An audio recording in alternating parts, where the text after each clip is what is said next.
साथियों, आज इस सेशन में मैं आपको ऐसे 3 टिप्स दूंगा जिससे आपको सब्जेक्ट को रिकॉग्नाइज करना, आइडेंटिफाई करना बिल्कुल आसान हो जाएगा। प्रत्येक सेंटेंस में एक सब्जेक्ट होता है, एक विषय है, उसे हमें जानना होता है कि कौन है सब्जेक्ट, क्या है सब्जेक्ट, और यह प्रक्रिया आपको हर जगह हर बार करना पड़ता है।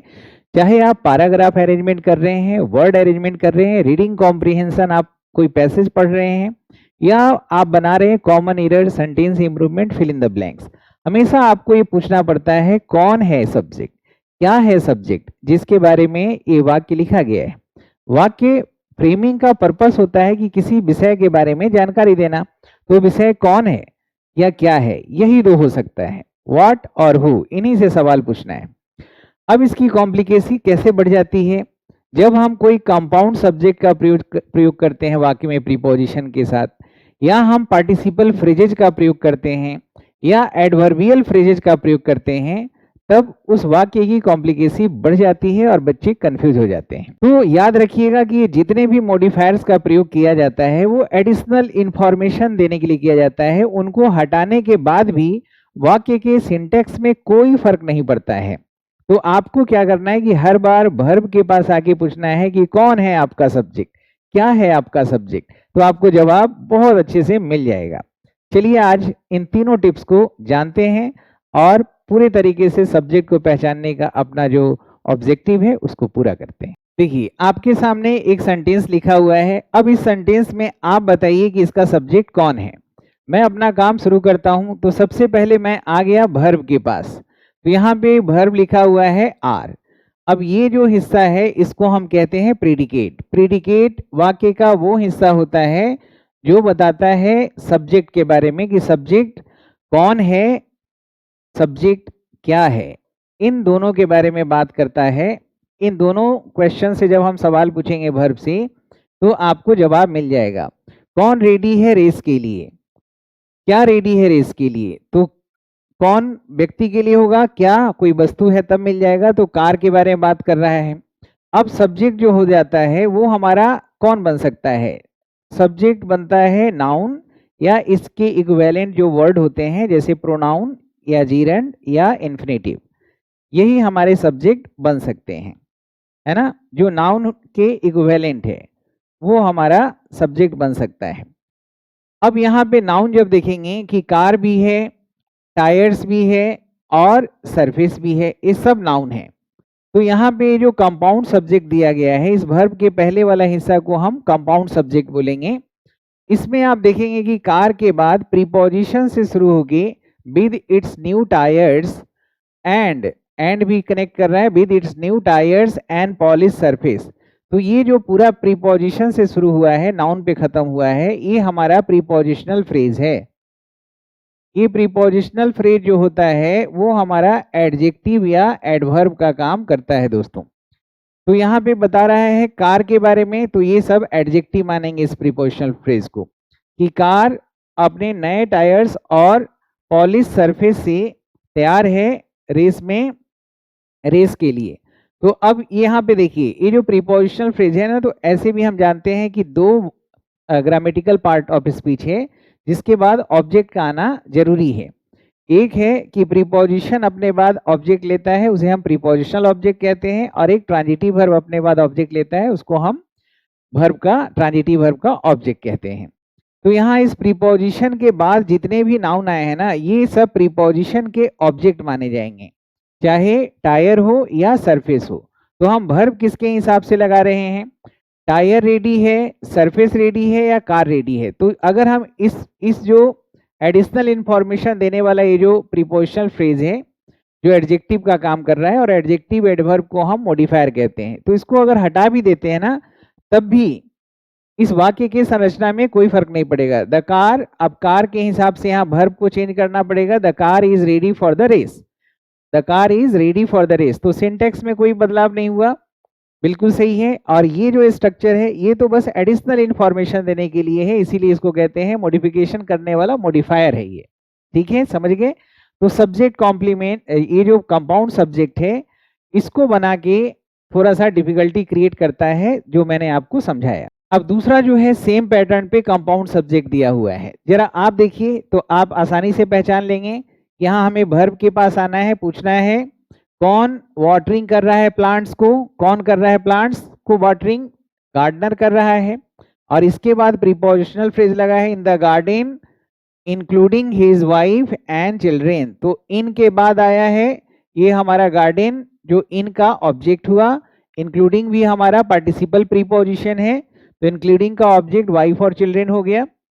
तो आप इन सबको तो हटा दीजिए क्योंकि ये मॉडिफायर है, सब्जेक्ट हमारा है गार्डनर, तो गार्डनर के हिसाब से यहाँ पे वर्ब क्या लगना चाहिए, इज। आप सवाल पूछिए वर्ब से, कौन वाटरिंग कर रहा है, who is watering the plants, तो आपको जवाब मिलेगा गार्डनर। अगर हम इनको हटा भी देंगे ना तो वाक्य का स्ट्रक्चर में कोई बदलाव नहीं है, ये एडिशनल इंफॉर्मेशन होता है modifier.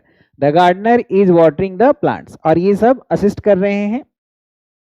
The gardener is watering the plants in the garden including his wife and children, ऐसे भी लिख सकते हैं। अब एक बार फिर से फाइनल ये बना लीजिए, उसके बाद दूसरा टिप्स हम लेंगे। तो यहाँ पे देखिएगा, तो फिर से आइए वर्ब के पास। तो यहाँ पे ये जो प्रीडिकेट है तो ये क्या कह रहा है कि पॉल्यूटेड है। अब पूछिए कौन पॉल्यूटेड है, क्या पॉल्यूटेड है। तो यहाँ जब हम सवाल कर रहे हैं तो हमें जवाब मिल रहा है कि वाटर पॉल्यूटेड है, किसका, इस नदी का। तो ये प्रीपोजिशनल फ्रेज है जो इस वाटर को क्वालिफाई कर रहा है, और ये प्रीपोजिशन का ऑब्जेक्ट हो गया, और इंक्लूडिंग पार्टिसिपल प्रीपोजिशन है, इसका ऑब्जेक्ट हो गया ऑल रिवर, जितने प्रीपोजिशन होंगे सबके ऑब्जेक्ट होंगे। और इसी का ऑब्जेक्ट रिवर्स भी हो गया, पाउंड्स भी हुआ, और ये प्रीपोजिशन का ऑब्जेक्ट कंट्री हो गया। तो ये सब ऑब्जेक्ट है, प्रीपोजिशनल ऑब्जेक्ट है, ये भी प्रीपोजिशनल ऑब्जेक्ट है। तो हमारा वाटर मैटेरियल नाउन है, इसके हिसाब से हमें जो वर्ब लगाना था वो इज लगाना था। आ रही है बात समझ में। अब दूसरा टिप्स जानिए। दूसरा टिप्स ये है कि कई बार बच्चे समझते हैं कि सब्जेक्ट तो सबसे पहले आएगा। नॉर्मली हम जब छोटे वाक्य बनाते हैं तो उसमें देखते हैं कि पहले सिंटेक्स में सब्जेक्ट का स्थान है, फिर वर्ब है, फिर आपका बाकी जो रेस्ट वर्ड्स ऑब्जेक्ट कॉम्प्लीमेंट जो भी है वो आ सकता है। लेकिन दोस्तों आप ये भी जानिए, जब आप वर्ड अरेंजमेंट, पैराग्राफ अरेंजमेंट करते हैं, आप रीडिंग कॉम्प्रिहेंशन पढ़ते हैं, आप बैंक, यूपीएससी, एसएससी या कोई भी कॉम्पिटिटिव एग्जाम्स की तैयारी कर रहे हैं, तो रीडिंग हो या राइटिंग हो, या आपको स्पॉट करना है एरर, हर जगह आपको सब्जेक्ट कौन है, क्या है, ये पता करना पड़ता है। लेकिन वहां पे डिफिकल्टी क्या होता है कि एडिशनल इंफॉर्मेशन देने के लिए दूसरे तरह का मॉडिफायर है जो एडवर्ब है, जो बताता है किसी भी एक्शन का टाइम, किसी भी एक्शन का स्थान या एक्शन का तरीका। उनको छोड़ के सबसे पहले हमें सब्जेक्ट ढूंढना है। तो यहाँ पे देखिए, सबसे पहले आप यहाँ पे आइए वर्ब के पास, प्ले सॉसर।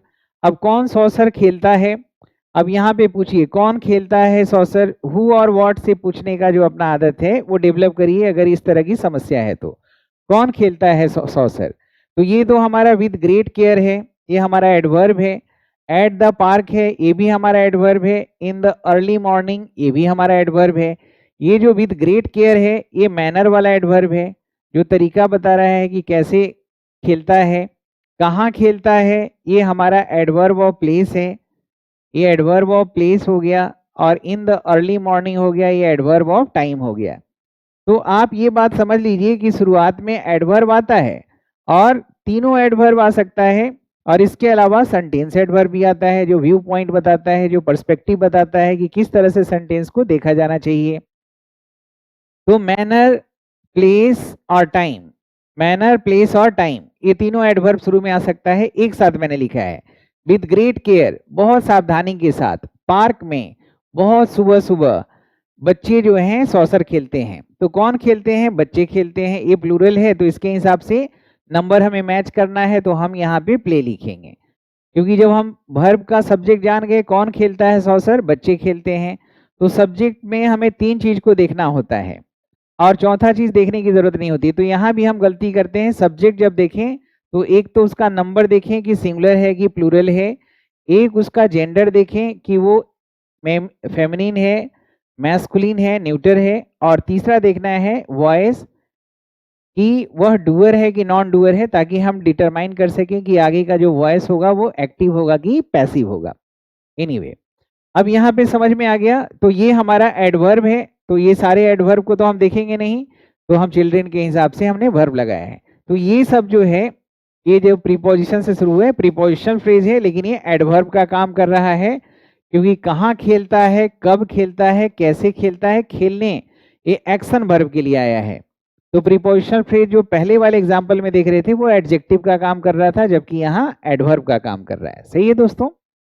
चलिए, तो यहाँ पे प्लेस गलत है, प्लेस सही हो गया। अब हमने बताया कि एक एडवर्ब प्लेस, टाइम और मैनर के अलावा वो एडवर्ब जो आपका व्यू पॉइंट बताता है या आपका पर्सपेक्टिव बताता है कि किस तरह से सेंटेंसेस को लेना चाहिए। हम बोलते हैं ना कि इकोनॉमिक पॉइंट ऑफ व्यू से हम बात कर रहे हैं, कि जियोग्राफिकल पॉइंट ऑफ व्यू से बात कर रहे हैं, कि मोरल पॉइंट ऑफ व्यू से बात कर रहे हैं, कि रिलीजियस पॉइंट ऑफ व्यू से बात कर रहे हैं, किस पॉइंट ऑफ व्यू से, आप फाइनेंशियल पॉइंट ऑफ व्यू से बात कर रहे हैं। तो हम ये जो लिख रहे हैं प्रीपोजिशनल फ्रेज, ये हमारा एडवर्ब है, और ये एडवर्ब जो है ना हमारा पर्सपेक्टिव बता रहा है इस सेंटेंस के बारे में, कि from the economic point of view increasing taxes may help reduce the national deficit. तो यहाँ पे देखिए, में जो है हमारा हेल्पिंग वर्ब है, और हेल्प में हेल्प जो है ये हमारा मेन वर्ब है। इससे पूछिए क्या रिड्यूस कर सकता है राष्ट्रीय घाटा को, क्या रिड्यूस कर सकता है, कौन रिड्यूस कर सकता है? तो क्या से जवाब मिल रहा है, कौन से नहीं। क्या रिड्यूस कर सकता है from the economic point of view? नहीं, इंक्रीजिंग टैक्सेस। ये इंक्रीजिंग टैक्सेस जो है ना, ये इंक्रीजिंग यहाँ पे एडजेक्टिव का काम कर रहा है, प्रेजेंट पार्टिसिपल बोलेंगे, और ये हमारा नाउन हो गया। तो टैक्स नहीं है, टैक्सेस है। इसके हिसाब से हम यहाँ देखेंगे आगे वर्ब लगा है, और हेल्प के बाद बेयर इन्फिनिटिव और फुल इन्फिनिटिव दोनों लगता है, दोनों सही है। ये हमारा नॉन फाइनाइट है, ये हमारा फाइनाइट वर्ब हो गया। समझ में आ रहा है? तो ये from the economic point of view, या फ्रॉम द इकोनॉमिक पर्सपेक्टिव, या from the economic stand view, कोई भी हम अपने व्यू पॉइंट को बोलने के लिए इनिशियल पोजीशन में सेंटेंस के हम सेंटेंस एडवर्ब लगाते हैं, तो इससे भी कंफ्यूज नहीं होना है। मॉडिफायर का प्रयोग करके ही बच्चों को कंफ्यूज किया जाता है। जैसे यहाँ पे देखिए, ये भी हमारा एडवर्ब है, इंट्रोडक्टरी सब्जेक्ट के रूप में आता है। तो इसमें सब्जेक्ट कौन है आप जरा देखिए, जैसे देयर से शुरू होता है, वेयर से शुरू होता है, हेयर से शुरू होता है, या ये सब प्लेस बताने वाले एडवर्ब हैं। तो कोई भी प्लेस बताने वाला वर्ड हो या फ्रेज हो, उनको जब शुरू में देख रहे हैं तो प्लेस बता रहा है ना, तो वो सब्जेक्ट तो होगा नहीं। तो हम बात किसकी कर रहे हैं? उन लोगों के बीच में। यहाँ पे वर्ब से पूछिए क्या प्रतीत होता है? मिसअंडरस्टैंडिंग और कंफ्यूजन प्रतीत होता है। क्या प्रतीत होता है? मिसअंडरस्टैंडिंग और कंफ्यूजन। तो यहाँ मिसअंडरस्टैंडिंग एक सब्जेक्ट हो गया, कंफ्यूजन एक हो गया, तो दो नाउन हो गया, तो वर्ब हो गया प्लूरल। तो यहाँ पे सीम्स नहीं लगाना है, देयर सीम लगाना है। सही है ना? जैसे हम बोलते हैं वेयर इज योर फ्रेंड या where are your friends, where is your book, where are your books, क्योंकि वेयर क्या है? एडवर्ब है। How is your friend, how are your parents, ये एडवर्ब है। Here is your book, here are your books. जैसे वो ये word देखिए द फॉलोइंग है, ये फॉलोइंग भी उसी तरह से देयर के तरह ही यूज करिएगा आप, कि द फॉलोइंग के बाद सब्जेक्ट कौन है? क्या है? लिस्ट है। तो लिस्ट है, यहाँ लिस्ट्स नहीं है। अगर यहाँ लिस्ट्स होता तो आर सही होता, यहाँ लिस्ट है, तो यहाँ पे लगाना है इज। ये जो आगे जो दिया गया है लिस्ट है सिलेक्टेड कैंडिडेट्स का। तो द फॉलोइंग के बाद आगे वाला नाउन जो है, जैसे देयर के बाद है there is a king, there are kings, वैसे ही द फॉलोइंग के बाद आगे वाला नाउन जो है, जरूरी नहीं कि नाउन हमेशा शुरू में आए, कभी इनिशियल पोजीशन में आएगा, कहीं मिडिल में आ रहा है, कहीं एंड में आएगा। तो आपको पहचानना है कौन है, क्या है ये, आगे क्या है? लिस्ट है। तो लिस्ट हमारा जो है सिंगुलर है, इसलिए इज सही हुआ, और आर जो है वो हमारा गलत हो गया है। अब यहाँ पे उसी तरह से देखिए हेयर है, here is the books you asked for, यहाँ है आपकी किताब जो आप पूछ रहे थे। तो यहाँ पे इज किसके अनुसार लग रहा है? बुक्स के हिसाब से, तो ये गलत हो जाएगा। सब्जेक्ट हमारा प्लूरल है, आर लगेगा। और यहाँ हेयर के बाद आर क्यों आया? इसको हम बोलते हैं फुल इन्वर्सन, जो आज के इस सेशन का हमारा टॉपिक नहीं है। तो हम सिर्फ ये बता रहे हैं कि सब्जेक्ट कहीं भी आ सकता है, कौन है, क्या है। जैसे यहाँ देखो round the corner, round the corner क्या है? नजदीक में ही, तो नियर बाई। तो ये जो है प्लेस बता रहा है, एडवर्ब हुआ। तो सब्जेक्ट कौन है? Poor farmer. तो पुअर फार्मर के हिसाब से वर्ब क्या होगा? सिंगुलर, क्योंकि इसका संख्या सिंगुलर है। ऑन द टेबल, यहाँ देखिए ऑन द टेबल जो लिखा हुआ है दोस्तों, तो ऑन द टेबल भी हमारा एडवर्ब ऑफ प्लेस है, तो यहाँ पे भी सब्जेक्ट जो है मनी है, तो मनी के हिसाब से हमने वर नहीं वॉज लगाया। तो ऑल द मनी वॉज क्यों नहीं किए, ये विषय है इन्वर्सन का। हमें एडवर्ब ऑफ प्लेस, टाइम और मैनर अगर ये शुरू में रहे तो कुछ खास कंडीशंस में हम उसको इन्वर्ट करके यूज करते हैं, नॉर्मल ऑर्डर में नहीं बनाते। उससे हमारा क्या होता है कि हम चीज़ों पे एम्फेसिस डाल सकते हैं, चीज़ों पे स्ट्रेस डाल सकते हैं। जैसे बोलने के समय तो हम बोल के स्ट्रेस डालते हैं, लेकिन लिखते समय क्या है, उसके लिए अलग अलग टूल्स होते हैं जो इन्वर्ट करके और सेमी इन्वर्ट करके हम बनाते हैं। और 7 और रूल हैं जो क्लेफ्ट सेंटेंसेस में हम पढ़ेंगे, जो मैंने बुक में लिख भी दिया है मिराज इंग्लिश ग्रामर में। अब यहाँ देखिए कई बार इस तरह से हम एम्फेसिस डालने के लिए एडजेक्टिव का प्रयोग करते हैं एडवर्ब सो के बाद। जैसे सो डिलीशियस, अब सो प्लस एडजेक्टिव है, सो ब्यूटीफुल, सो एलिगेंट, तो आगे आपको इन्वर्ट करके बनाना है, was the food that so delicious, इतना ज्यादा डिलीशियस फूड था कि हम लोग सब कुछ सफा चट कर गए। इसी तरह से सच से भी बनाते हैं, सच वर द स्टॉर्म, तो स्टॉर्म जो है ये हमारा नाउन जो है सिंगुलर है, तो यहाँ पे वॉज होना चाहिए। तो सब्जेक्ट को आपको पहचानना है हर हाल में, ये एडजेक्टिव एडवर्ब मॉडिफायर लगा के प्रीपोजिशनल फ्रेजेस लगा के करता है। और तीसरा जो टिप्स है जिससे कॉम्प्लिकेसी बढ़ता है वो एक अलग मॉडिफायर है, वो है हमारा पार्टिसिपल, प्रेजेंट, पास्ट और परफेक्ट पार्टिसिपल। तो इसको आपको इनिशियल पोजीशन में रखते हैं, सब्जेक्ट के साथ रखते हैं, क्योंकि ये एडजेक्टिव का काम करता है। तो एडजेक्टिव को हमेशा जितना हो सके क्वालिफायर जो है ना, जिसको टारगेट वर्ड के नजदीक रखना चाहिए। तो यहाँ पे देखिए knowing the importance of the team work, ये जो है ना पूरा हमारा प्रेजेंट पार्टिसिपल फ्रेज है, यानी कि knowing the importance of the team work की इम्पोर्टेंस को जानते हुए, कौन ये जो क्वालिफायर है ये किसके लिए आया है, ये दे के लिए आया है, यानी कि उन्हें पता था टीम वर्क की इम्पोर्टेंस को, इसलिए उन्होंने एक साथ काम किया प्रोजेक्ट को पूरा करने के लिए। तो इस तरह के पार्टिसिपल फ्रेजेज को जब दे देगा, जैसे knowing the importance, seeing the snake I started trembling, hearing the sound of my father I went inside, तो ये जो है प्रेजेंट पार्टिसिपल है, इसका हम प्रयोग कई कारणों से करते हैं।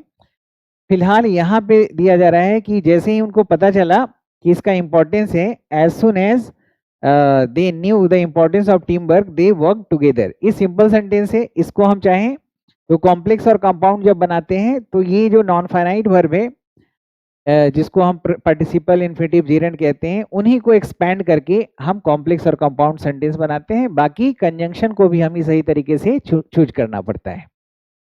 तो पार्टिसिपल फ्रेजेज को यूज करके भी बढ़ाया जाता है। अगला है हैविंग नोन द रिस्क, इसमें है कि रिस्क को जानने के बाद उन्होंने डिसाइड किया कि सावधानी पूर्वक आगे बढ़ना चाहिए। तो आपने देखा कि किस तरह से प्रीपोजिशनल फ्रेज को यूज करके कंपाउंड सब्जेक्ट बना के इसको सब्जेक्ट की डिफिकल्टी को बढ़ा दिया जाता है। आपने देखा कि adverb, phrase of time, place, manner को शुरू में रख के या कुछ मिसलेनियस एडवर्ब को रख के भी सब्जेक्ट के कॉम्प्लिकेसी को बढ़ा दिया जाता है, और पार्टिसिपल फ्रेजेज का यूज करके सब्जेक्ट के कॉम्प्लिकेसी को बढ़ाया जाता है। यानी कि हर बार मॉडिफायर का प्रयोग करके सेंटेंस को बड़ा किया जाता है, और मॉडिफायर वो ऑप्शनल पार्ट है, मैंडेटरी पार्ट नहीं है, ऑप्शनल पार्ट है। अगर उसको हटा भी देंगे तो सेंटेंस के सिंटेक्स पे कोई फर्क नहीं पड़ेगा, इस बात को दिमाग में रखिए। और हर बार जब आप पारा जंबल करते हैं, सेंटेंस इंप्रूवमेंट करते हैं या कॉमन एरर सेंटेंस इंप्रूवमेंट बनाते हैं, तो हर बार आप पता करिए वर्ब के पास जाके कौन है आपका सब्जेक्ट, क्या है आपका सब्जेक्ट, तो चीजें हो जाएगी आपके लिए आसान। दोस्तों इन सारी चीजों की जानकारी मैंने मिराज इंग्लिश ग्रामर बुक में दे दिया है। आप इस किताब में देखेंगे कि सारा टॉपिक एलिमेंट्स ऑफ ग्रामर से शुरू करके noun, pronoun, adjective, determiner, helping verb, tense, mode, conditionals, the element of grammar जैसे मैंने दिया है, तो इसमें ये सारा टॉपिक है, ये पूरा आप देखेंगे कि finite verb, non finite, conjunction, preposition, adverb, interjection, adverbials, question tag, transformation, transformation of sentences, transformation of degree, voice, narration, modifier, subject verb agreement, punctuation marks, cleft sentence, word formation, और ये सब बहुत ही डिटेल में दिया गया है। और जिन बच्चों को भी मिला है ना वो बहुत ज़्यादा खुश रहे हैं। ये देखिए, एडजेक्टिव है तो डिटर्मिनर भी है, हेल्पिंग वर्ब है, टेंस है, मूड है, कंडीशनल है, फाइनाइट है, नॉन फाइनाइट है, आपका conjunction, preposition, adverb, interjection, adverbials, question tag, transformation, हर तरह का ट्रांसफॉर्मेशन दिया हुआ है यहाँ पे। वॉइस सारा कुछ, कुछ भी नहीं छोड़ा है। वॉइस में देखिएगा क्वेसी पैसिव से लेके theme based exercise, voice perfect participle, gerund perfect, सबका दिया हुआ है वॉइस। नारेशन सब, जनरल स्पेशल रूल, सारा कुछ थेम बेस्ड प्रैक्टिस है। मॉडिफायर जो भी हम बात कर रहे थे, adjective, adverb modifier, pre modifier, post modifier, misplaced modifier, squinting modifier, dangling modifier, limiting modifier, ready reckoner दिया हुआ है हर सब्जेक्ट वर्ब एग्रीमेंट का। और क्लेप्ट सेंटेंस जो एम्फेसिस डालने के लिए यूज करते हैं, it cleft, WH cleft, all cleft, reverse WH sentence, inferential cleft sentence, there cleft sentence, if because cleft sentence, ये सब दिया हुआ है। बाद में वर्ड कैसे बनता है, नाउन से, एडजेक्टिव, वर्ब, एडवर्ब, ये सारा कुछ इसमें दिया हुआ है। ठीक है, और ये सारी किताबें हैं जो आप प्राप्त कर सकते हैं और आप अपने लक्ष्यों को आसानी से पूरा कर सकते हैं। किताब से प्रेम करें, मन को एकदम शांत रखें, और जब आपका मन शांत है तो अपने आप नई नई सोच, नया क्रिएशन, नया इनोवेशन करने के लिए आपका माइंड आपको उत्प्रेरित करेगा। और जब आप अशांत रहते हैं तो मन में सिर्फ डिस्ट्रक्टिव विचार आते हैं। तो दोस्तों, आप अच्छा साथी अपने किताब को बनाएं और मन को शांत रखें। इन दो चीज़ों से आप अपने जीवन में सब कुछ प्राप्त कर सकते हैं जो आप चाहते हैं। मन को शांत रखना है, और साथी किसको बनाना है, सिर्फ किताब को। किताब वो खजाना है ना कि जितना भी आप इसमें से लूट सकें लूटिए, और जो आपने रख लिया, ज्ञान प्राप्त कर लिया, कोई लुटेरा उसे लूट नहीं पाएगा, है ना। इंग्लिश में किसी भी प्रकार का डाउट होना तो आप श्याम शर्मा का जो टेलीग्राम चैनल है उसको ज्वाइन कर लीजिए और अपने डाउट्स को वहां पे रोज डालिए। साथ ही अगर आप डिफेंस में NDA, CDS, CAPF, FCAT, air force या नेवी की तैयारी कर रहे हैं तो आप इस बैच को ज्वाइन करिए। यही वाला वहां पे बैनर लगा हुआ है, इस बैच को ज्वाइन करिएगा और इसमें लाइव क्लासेस लेके सभी एग्जाम का प्रीवियस ईयर क्वेश्चंस का प्रैक्टिस भी कराएंगे। और ये पूरा पैकेज है जिसमें आपका ग्रामर, वोकेबलरी, रीडिंग, राइटिंग सब कुछ दिया हुआ है, तो इसको आप ज्वाइन करिएगा। इसी प्रकार से यूपीएससी में अगर 300 मार्क्स की कंपलसरी जो इंग्लिश है मेन में, और जो कॉम्प्रिहेंशन है, वो सब के लिए आप ये यूपीएससी वाला ये पैकेज ज्वाइन करिएगा। इंग्लिश कंपलसरी पेपर 300 मार्क्स का, एसे 250 मार्क्स का, और सीसेट का कॉम्प्रिहेंशन, ये सब इसमें पूरा हो जाएगा। बैंक वाले जो बच्चे हैं ना वो इस पैकेज को ज्वाइन करेंगे, क्योंकि बैंक में आपका राइटिंग और रीडिंग बहुत इंपॉर्टेंट है। ग्रामर, वोकेबलरी तो कॉमन है सबके लिए, लेकिन रीडिंग और राइटिंग अच्छा होना चाहिए, तो उसके हिसाब से इसमें लाइव क्लास में आपको सारे प्रीवियस ईयर क्वेश्चन का प्रैक्टिस रोज कराएंगे, सब में रोज होगा प्रैक्टिस। और अगर आप एसएससी के विद्यार्थी हैं तो एसएससी में ग्रामर और वोकेबलरी बहुत अच्छा करना है, और साथ साथ रीडिंग कॉम्प्रिहेंशन बहुत मुश्किल नहीं है, बहुत आसान है, तो ये मैं करा दूंगा। इसमें तो 100% आप निकल जाएंगे। टायर 1, टायर 2 दोनों की तैयारी आपकी हो जाएगी। टायर 1 में आपका 25 क्वेश्चन 50 मार्क्स का होता है इंग्लिश का, और टायर 2 में आपका 45 क्वेश्चंस होता है, और 45 × 3 आपका हो जाएगा 135 मार्क्स का। और दोस्तों, किसी भी तरह की क्वेरी के लिए आप 9599614791 पे कॉल करेंगे और पूरी तरीके से आपको जानकारी मिल जाएगी। और Shyam Sharma learning app download करिए और सेम लॉगिन आईडी पासवर्ड से अपने कंप्यूटर, लैपटॉप में इस वेबसाइट के थ्रू भी अपना कोर्स को एक्सेस कर पाएंगे। तो दोस्तों, आज के क्लास में आपको बहुत अच्छे से समझ में आया होगा सब्जेक्ट को पहचानने का तरीका। अगली वीडियो में कुछ और एक्साइटिंग टॉपिक के साथ मैं आपसे मिलूंगा। तब तक अपना ख्याल रखेंगे, हंसते रहेंगे, मुस्कुराते रहेंगे। जय हिंद, जय भारत।